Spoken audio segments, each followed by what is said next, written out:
9 আজকের ক্লাসে সবাইকে ওয়েলকাম। আগের দিন আমরা লিন তাপ শিখেছি আগের ক্লাসে এবং আজকে লিন তাপ থেকে অঙ্ক করব। লিন তাপের সূত্র ছিল H = ml, অর্থাৎ অবস্থার পরিবর্তনে যে পরিমাণ তাপ গৃহীত হবে বা বর্জিত হবে সেটাই সেই সমস্ত অঙ্কগুলোই আমরা করব। প্রথম প্রশ্ন নিচ্ছি, 100 ডিগ্রি সেন্টিগ্রেড উষ্ণতার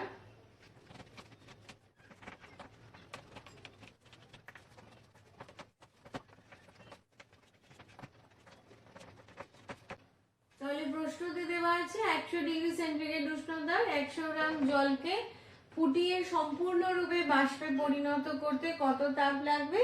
দেওয়া আছে বাষ্পীভবনের লিন তাপ 537 ক্যালোরি পার গ্রাম। তাহলে 500 বাষ্পীভবনের লিন তাপ মানে কি, যে 1 গ্রাম জলকে সম্পূর্ণরূপে বাষ্পে পরিণত করতে উষ্ণতার কোনো পরিবর্তন না করে, অর্থাৎ 100 ডিগ্রি সেন্টিগ্রেড উষ্ণতা থেকে 100 ডিগ্রি সেন্টিগ্রেড উষ্ণতার জল পাবো আমরা, তাতে আমার যে তাপ লাগবে সেটা 537 ক্যালোরি। তো আমরা যে সূত্রটা কাজে লাগাবো H = m × L। এখানে m বলা আছে কত, m বলা আছে 100 গ্রাম এবং L বাষ্পীভবনের লিন তাপ 537 ক্যালোরি পার গ্রাম।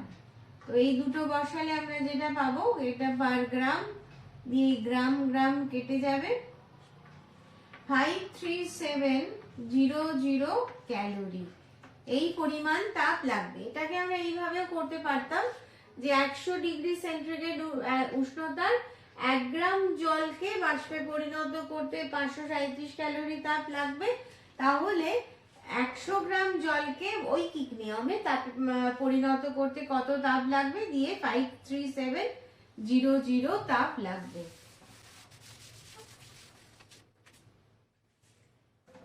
পরের প্রশ্ন, 100 ডিগ্রি সেন্টিগ্রেড উষ্ণতার স্টিম পাঠিয়ে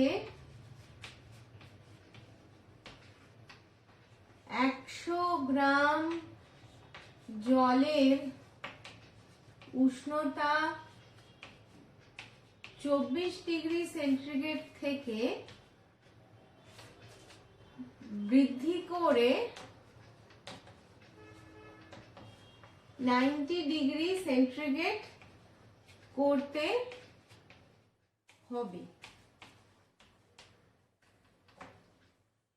হবে। এর জন্য প্রয়োজনীয় স্টিমের ভর কত। এখানে দেওয়া আছে বাষ্পের ঘনীভবনের লিন তাপ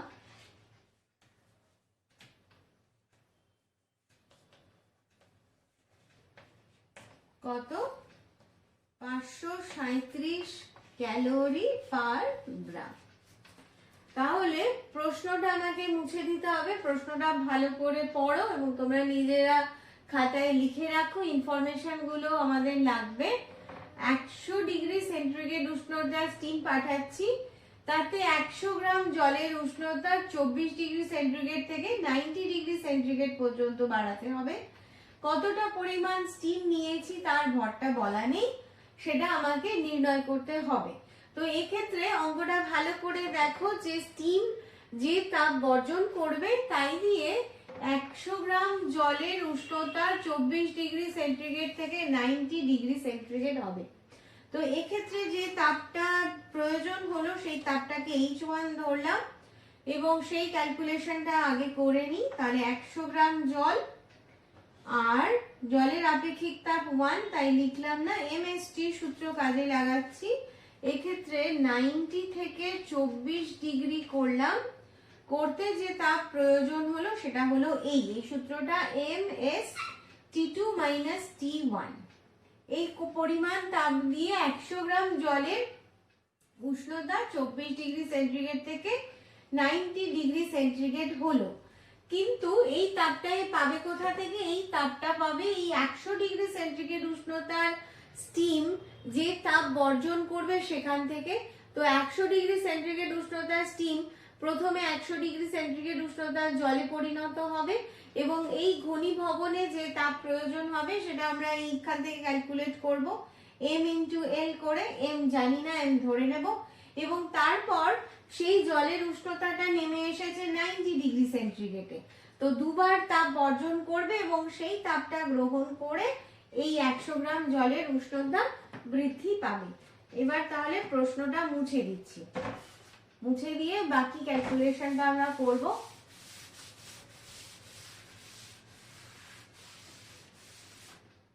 এই পরিমাণ তাপটা ক্যালকুলেট করি, 24 থেকে 4 থেকে 0 6, 3 থেকে 9 6, তাহলে এই হলো এই পরিমাণ তাপ বর্জন করে লেগেছে। এটাকে ক্যালকুলেশন করে পাচ্ছি 6600 ক্যালোরি। এরপর 100 ডিগ্রি সেন্টিগ্রেড উষ্ণতার স্টিমের ভর আমরা ধরে নিলাম m, এটা ধরলাম।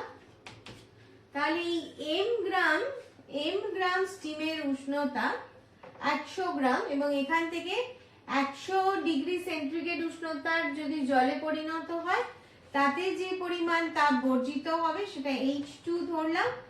H2 ইকুয়াল টু তাহলে কত হয়ে গেল, m ইন্টু এল, সেটা 537। বোঝা গেল? এইভাবে আমি 100 ডিগ্রি সেন্টিগ্রেড উষ্ণতার স্টিম থেকে 100 ডিগ্রি সেন্টিগ্রেড উষ্ণতার জল পেয়ে গেলাম, তাতে বর্জিত তাপ এত ক্যালোরি। এটা হচ্ছে m পরিমাণ জল আমি ধরে নিয়েছি, জানি না কতটা, তার সাথে 537 প্রশ্নে বলা ছিল। এরপরে এই পরিমাণ জলটার উষ্ণতা 90 ডিগ্রি সেন্টিগ্রেডে নামলো, তাতে যে তাপ লাগলো সেটা m ইন্টু কত হয়ে যাবে, তাপ নেমেছে 100 থেকে 90 ডিগ্রি সেন্টিগ্রেড। 100 ডিগ্রি সেন্টিগ্রেড উষ্ণতার জল ছিল, সেখান থেকে নেমেছে 90 ডিগ্রি সেন্টিগ্রেডে, তাহলে এটা হয়ে গেল 10m। এবার তাহলে কি দেখতে পাচ্ছি আমরা, 537m আর 10m এই দুটো তাপ বর্জিত হয়েছে এবং এই পরিমাণ তাপ গৃহীত হয়েছে। এই দুটোকে আমরা ইকুয়াল টু করব। ইকুয়াল টু করলে যেটা দেখতে পাচ্ছি সেটা হচ্ছে, তাহলে কি দেখতে পেলাম, H1 equal to H2 plus H3। এই করলাম, এই করলে আমরা পেয়েছি 6600 ইকুয়াল টু, এটাতে পেয়েছি 537m যোগ কত m, 10m। এই স্টেপটা মুছে দিচ্ছি। এই স্টেপ মুছলে কি পেলাম, এদিকে 537 এর সাথে 10 যোগ করলে পাচ্ছি 547m ইকুয়াল টু 6600। m এর মান পেয়ে যাব এইভাবে, 6600 কে 547 দিয়ে ভাগ করলে আমরা কতটা পরিমাণ জল নিয়েছি তার পরিমাণটা পেয়ে যাব। পরের প্রশ্ন, 0.2 calorie per gram per degree centigrade আপেক্ষিক তাপ সম্পন্ন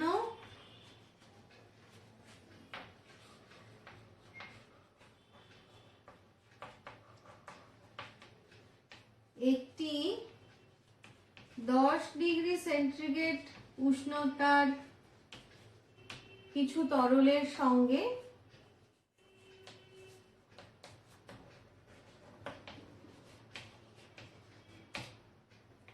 0.4 per calorie per gram per degree centigrade 35 degree centigrade, এটা হচ্ছে আপেক্ষিক তাপের মান।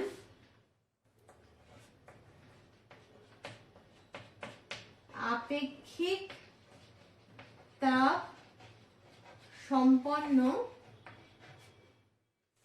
অপর একটি তরল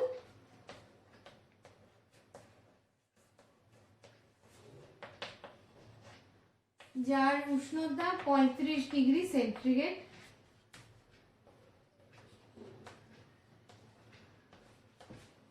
মেশানো হলো।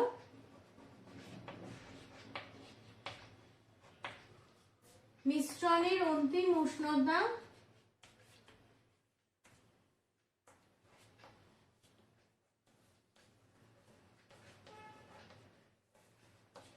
30 ডিগ্রি সেন্টিগ্রেড হলে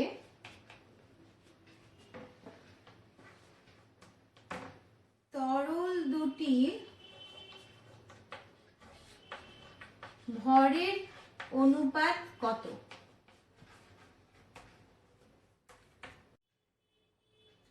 প্রশ্নটাতে দেখো কি আছে, 0.2 calorie per gram per degree centigrade আপেক্ষিক তাপ সম্পন্ন একটা 10 ডিগ্রি সেন্টিগ্রেড উষ্ণতার কিছু পরিমাণ তরল, তার মানে ভর বলে দেওয়া নেই, 0.4 calorie per gram per degree centigrade আপেক্ষিক তাপ সম্পন্ন অপর একটা তরল যার উষ্ণতা 35 ডিগ্রি সেন্টিগ্রেড, এদের মেশানো হলো, মিশ্রণের অন্তিম উষ্ণতা 30 ডিগ্রি সেন্টিগ্রেড। আমাদের নির্ণয় করতে হবে এদের ভরের অনুপাত কত। তাহলে এক্ষেত্রে কি কি বলা আছে, আবার আমার ছোট বোর্ডের কারণে বোর্ড মুছবো, কি কি বলা আছে মাথায় রাখছি।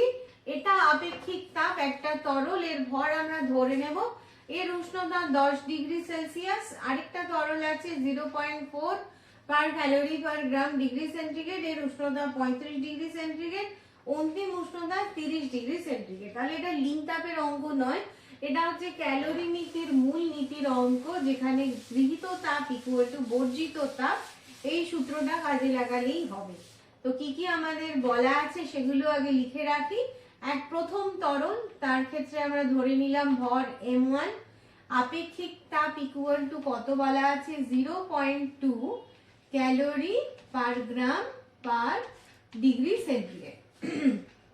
এর উষ্ণতার পরিবর্তনটা কি হয়েছিল, এর উষ্ণতা ছিল হচ্ছে 10 degree centigrade, T1 equal to 10 degree centigrade, T2 equal to কত ডিগ্রি সেন্টিগ্রেড, এ পৌঁছেছে 30 ডিগ্রি সেন্টিগ্রেড। এক্ষেত্রে গৃহীত তাপ H1 ইকুয়াল টু কত হয়ে যাবে, তাহলে M1 S1 into T2 minus T1 করলে কত পাচ্ছি, M1 তো M1ই থাকছে, S1 এর জায়গায় বসাচ্ছি 0.2, T2 মাইনাস T1 এর জায়গায় বসাচ্ছি 30 মাইনাস 10, তাহলে কি পেয়ে গেলাম এক্ষেত্রে, M1 0.2 ইন্টু 20, এই পেয়ে গেলাম ক্যালোরি।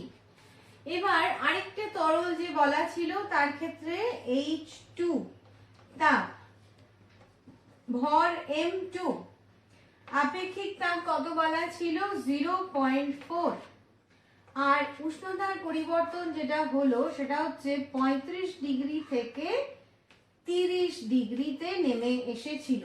তাহলে এক্ষেত্রে আমরা কি পেয়ে গেলাম, M2 ইন্টু 0.4 ইন্টু এটা মাইনাস করলে আমি পাচ্ছি 5 ক্যালোরি। এবার ক্যালোরি নীতির মূলনীতি অনুযায়ী H1 ইকুয়াল টু H2 করবো, তাহলে আমরা M1 আর M2 এর অনুপাত পেয়ে যাব। এই পার্টটা মুছলাম, মুছলে আমরা করছি এবার ক্যালোরি নীতির মূলনীতি, গৃহীত তাপ ইকুয়াল টু বর্জিত তাপ করলে আমরা পেয়ে যাব M1 0.2 into 20 equal to M2 into 0.4 into 5, এই পেলাম। আমাদের এবার অনুপাত নির্ণয় করতে হবে, অর্থাৎ M1 বাই M2 করব, করলে কত পাচ্ছি, ওপরে আছে 0.4 ইন্টু 5, নিচে আছে 0.2 ইন্টু 20, তো এটা পয়েন্ট পয়েন্ট উঠলো, 2 দিয়ে 4 কে কাটলাম 2, 5 দিয়ে কাটলাম 10, 4, 5 দিয়ে কাটলাম 4 5 20, 2 2, তাহলে এর অনুপাত হলো 1/2, মানে M1 is to M2 equal to 1:2।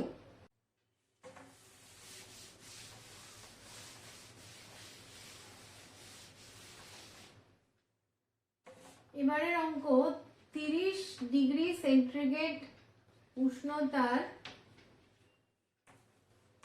19 গ্রাম জল ও -20 ডিগ্রি সেন্টিগ্রেড উষ্ণতার 5 গ্রাম বরফকে মিশ্রিত করলে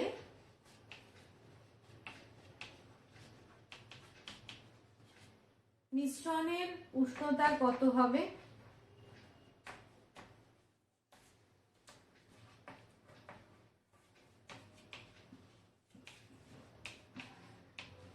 যেটা বলা আছে সেটা হচ্ছে বরফের আপেক্ষিক তাপ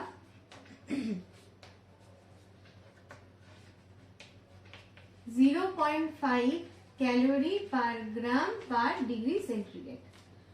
এক্ষেত্রে আমরা কি দেখতে পাচ্ছি যে 30 ডিগ্রি সেন্টিগ্রেড উষ্ণতার 19 গ্রাম জল আর -20 ডিগ্রি সেন্টিগ্রেড উষ্ণতার 5 গ্রাম বরফকে মিশ্রিত করা হয়েছে।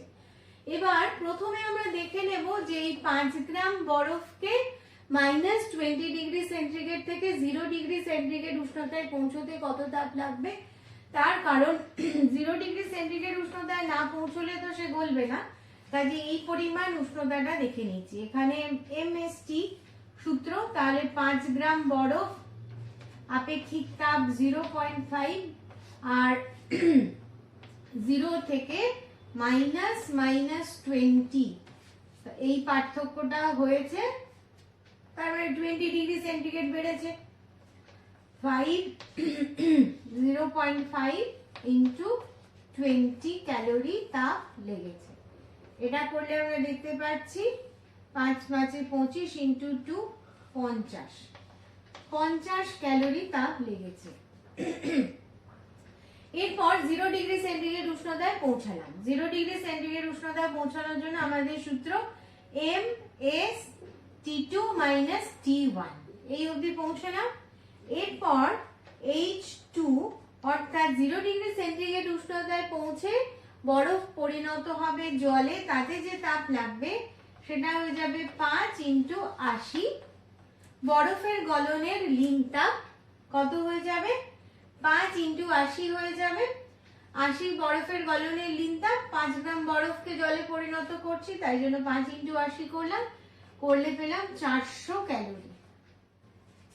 এই দুটোকে যোগ করলে আমরা পাচ্ছি H1 প্লাস H2, যে পরিমাণ তাপ গৃহীত হয়েছে সেটা হচ্ছে 400 প্লাস 50, অর্থাৎ 450 ক্যালোরি। এবার আমরা দেখে নেব এই 30 ডিগ্রি সেন্টিগ্রেড উষ্ণতার 19 গ্রাম জল যদি 0 ডিগ্রি সেন্টিগ্রেড উষ্ণতায় পৌঁছায় কতটা তাপ বর্জিত হবে। তো মুছে দিচ্ছি, মনে রাখতে হচ্ছে আমাকে 30 ডিগ্রি সেন্টিগ্রেড উষ্ণতার 19 গ্রাম জল যে তাপ বর্জন করবে সেটা নির্ণয় করব আমরা। এতে কি দেখে নিচ্ছি, এটাকে ধরলাম H3, 19 গ্রাম জল, 1 তার আপেক্ষিক তাপ 30 ডিগ্রি থেকে কোথায় পৌঁছচ্ছে? 0 ডিগ্রিতে। তাহলে এক্ষেত্রে বর্জিত তাপ 19 ইন্টু 30 কত হয়ে যাবে? এটা হয়ে যাবে 570 ক্যালোরি। তো আমরা এখানে দেখতে পেলাম 450 ক্যালোরি, আর এই 0 ডিগ্রি সেন্টিগ্রেড উষ্ণতায় পৌঁছতে যে পরিমাণ তাপ বর্জন করত সেটা 570 ক্যালোরি, অর্থাৎ H3 greater than H1 plus H2। তার মানে কি হয়ে যাবে, এই পরিমাণ তাপ এবার বরফের তাহলে উষ্ণতা বৃদ্ধি করতে কাজে লাগবে, সেটা আমরা এবার ক্যালকুলেট করব। আমার এখানে তাপ লেগেছিল বরফের 0 ডিগ্রি সেন্টিগ্রেড উষ্ণতায় পৌঁছে বরফটাকে গলতে 450 ক্যালোরি তাপ লেগেছিল, তার মানে সমস্ত বরফটা গলে যাবে এবং তারপরে উষ্ণতা বৃদ্ধি পাবে। তাহলে মিশ্রণের অন্তিম উষ্ণতা ধরে নিলাম T ডিগ্রি সেন্টিগ্রেড। মিশ্রণের অন্তিম উষ্ণতা T, তার মানে এই 0 ডিগ্রি সেন্টিগ্রেডের উষ্ণতা T ডিগ্রি সেন্টিগ্রেড উষ্ণতায় পৌঁছতে যত তাপ লাগবে সেটা ক্যালকুলেট করব আমরা। সেটা কত হয়ে যাবে, তাহলে সেটাকে H4 ধরছি।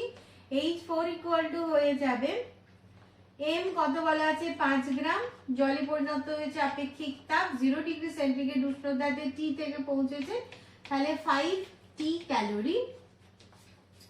আর এইদিকে কত তাপ লেগেছে H5 ধরলাম আমরা, 30 ডিগ্রি সেন্টিগ্রেড উষ্ণতার 19 গ্রাম জল টি ডিগ্রি সেন্টিগ্রেডে পৌঁছেছে। 19 ইন্টু 1, তাহলে 30 থেকে মাইনাস টি, এই উষ্ণতায় পৌঁছেছে।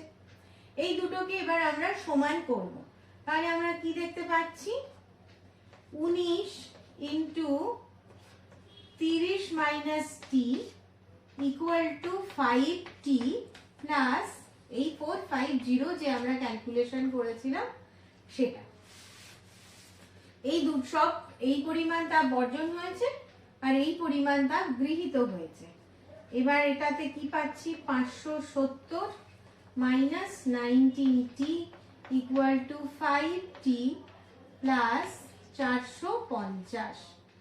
এবার 19t কে এদিকে নিয়ে যাব, তাহলে হয়ে যাবে 5t plus 19t equal to কি হয়ে যাবে, 570 মাইনাস 450।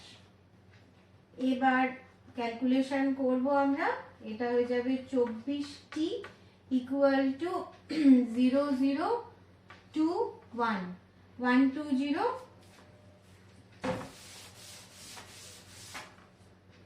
24t ইকুয়াল টু 120, তাহলে t ইকুয়াল টু কি হয়ে যাবে 240 বাই 120 বাই 24। 12 দিয়ে যদি আমরা কাটি, নিচে 2 হবে, উপরে 10 হবে, তাহলে 5। মিশ্রণের অন্তিম উষ্ণতা হয়ে যাবে 5 ডিগ্রি সেন্টিগ্রেড। তোমাদের যদি অসুবিধা হয় ভিডিও পজ করে করে দেখো অঙ্কগুলো। লাস্ট অঙ্ক অনেকগুলো ধাপে তাপের গ্রহণ বর্জন হয়েছে। 0 ডিগ্রি সেন্টিগ্রেড উষ্ণতার মাইনাস 20 ডিগ্রি সেন্টিগ্রেড উষ্ণতা থেকে 0 ডিগ্রি সেন্টিগ্রেড উষ্ণতায় পৌঁছালাম। 0 ডিগ্রি সেন্টিগ্রেড উষ্ণতার বরফ গলে জলে পরিণত হলো। তারপর সেই বরফটা গলে জলটা আবার কোন উষ্ণতায় পৌঁছলো, 0 ডিগ্রি থেকে টি ডিগ্রিতে। এবং 19 গ্রাম জলে 30 ডিগ্রি সেন্টিগ্রেড উষ্ণতা ছিল, সেখান থেকে সে পৌঁছলো টি ডিগ্রিতে। ইকুয়াল করে আমরা টি এর মান পেলাম 5 ডিগ্রি। তো আজকের ক্লাস এই পর্যন্তই। মন দিয়ে ভিডিওগুলো দেখতে থাকো, তাহলে তাপের অঙ্কগুলো তোমাদের খুব সহজ লাগবে।